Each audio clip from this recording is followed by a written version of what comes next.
Rick and Morty introduces us to a vast, complicated universe in which literally anything is possible. When you combine this concept with Rick's mysterious past, it paves the way for some pretty insane fan theories. Number 5. Rick and Morty may be the same person. When the Season 3 pilot episode was released back in April, it gave us a very small glimpse at some of the secrets of Rick's past. I'm not talking about his false memories that were ultimately the basis of the entire episode, I'm talking about Rick's actual past, the real one. This theory was originally pointed out by a Reddit user and has become the most widely believed theory surrounding the show, as there's so much evidence backing it.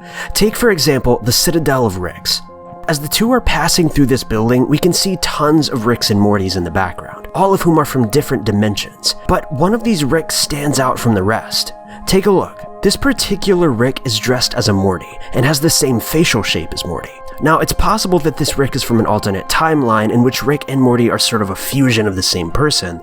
However, it's also possible that this was Rick when he was younger. In another scene, we're shown a memory in which Rick discovered the formula for interdimensional travel. This took place just after his wife and daughter were killed. Is that me? I used to wear blue pants.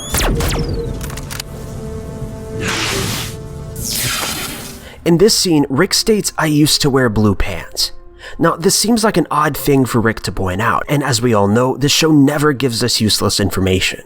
Now, while this scene was technically a fabricated memory, it still seems like this detail may have been intentional. Possibly when Morty ultimately became Rick, his brown hair turned blue and his blue pants turned brown. Finally, and possibly the most condemning piece of evidence, is that Rick's wife, Diane, and Morty's love from Season 1, Annie, look disturbingly similar. If you don't remember, Annie was a staff member at Anatomy Park, whom Morty fell in love with. She was actually the only person to escape the park alive. She then mentions plans of rebuilding the park bigger and better, but immediately following this, Rick shrinks her down and traps her in a small container. That was the last we ever heard of her. Or was it? If you take a look at Rick's wife from the Season 3 pilot, she and Annie look almost identical. They have the same hair, freckles, eyelashes, lips, everything. So it's highly possible that Diane is in fact Annie.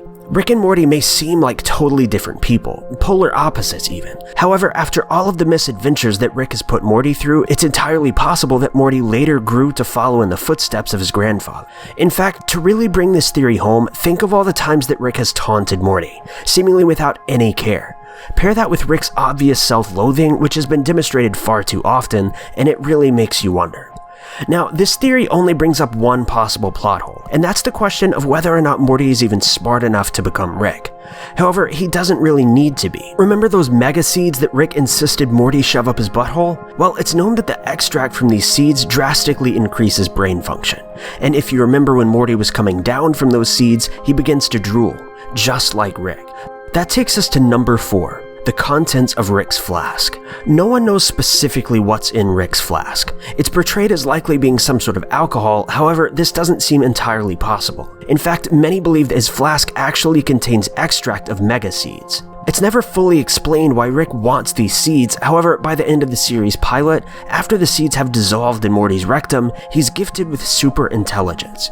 So it's entirely possible that the liquid in Rick's flask is mega seed extract. Now, this theory does further imply that Morty may eventually become smart enough to become a Rick. However, it's also possible that a Morty drinks the liquid, then turning into evil Morty, which leads us to number 3, Evil Morty's plan. Unlike regular Morty, Evil Morty wears an awesome eye patch.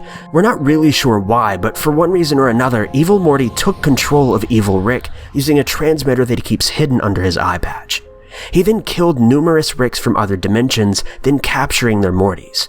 After Rick is nearly killed by Evil Morty, he's transported to the Council of Ricks, where it's revealed that Rick has a transmitter embedded in his head that can be remotely controlled. However, they don't know who has the control. It's later revealed that he is controlled by Evil Morty. It's widely assumed that the Morty we all know and love is not Rick's original Morty. This leads many to believe that Evil Morty may likely be Rick's original Morty, seeking vengeance for Rick presumably leaving him behind, leaving him for dead, or something along those lines. Because of this, a fan theory suggests that Evil Morty may be killing Ricks and capturing their Mortys in order to create an army of Mortys, all of who grow up to hate Rick. This is further implied by the fact that many of the captured Mortys are being tortured by a robotic Rick in order to fertilize their hatred.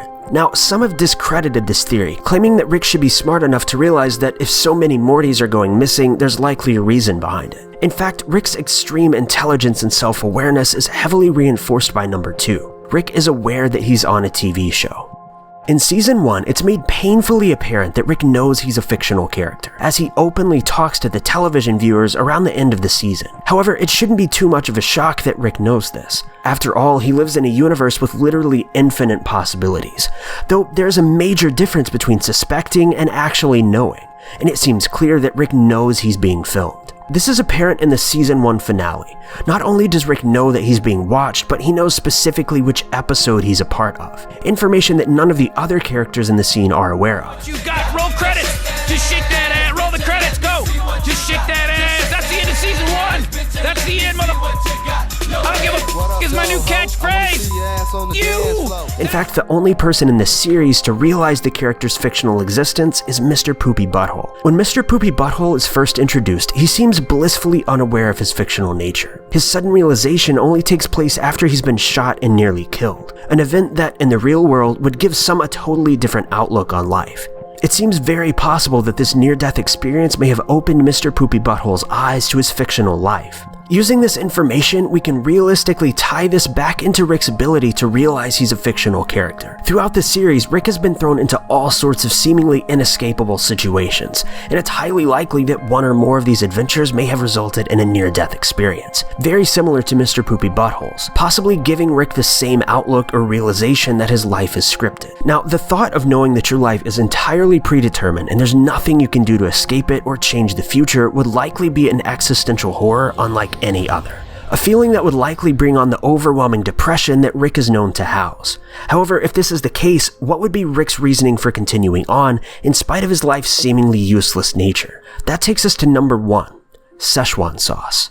In the Season 3 premiere, Rick is shown escaping from intergalactic prison and returning home to Earth. At the end of this episode, Rick has a mental breakdown, during which he begins screaming at Morty, claiming that his entire reason for existence is the McDonald's Szechuan dipping sauce. In this episode, we see Rick travel back to 1998, a time in which this sauce was still available. He then leads the viewer into a false memory, back to the time in which he created concentrated black matter, which he says is the fuel for his portal gun. Carry the 3 out of 2. I got it. I got it! Whoa, is that it? The portal gun? Yeah, that's the 3 lines of math that separates my life as a man from my life as an unfeeling ghost. In this memory, we're introduced to Rick's wife, Diane, who is then killed. Following this, Rick reveals that this memory was entirely fabricated, though maybe this isn't entirely true, as all great lies are based on the truth. Near the end of Season 1, Bird Person reveals that Rick's catchphrase "Wubba Lubba Dub Dub" translates to "Please help me, I am in great pain." This further establishes Rick's seemingly dark past, which led him to become the bitter Rick that we know today. However, in Rick's memory from 1998, he actually seemed to be fairly happy and content.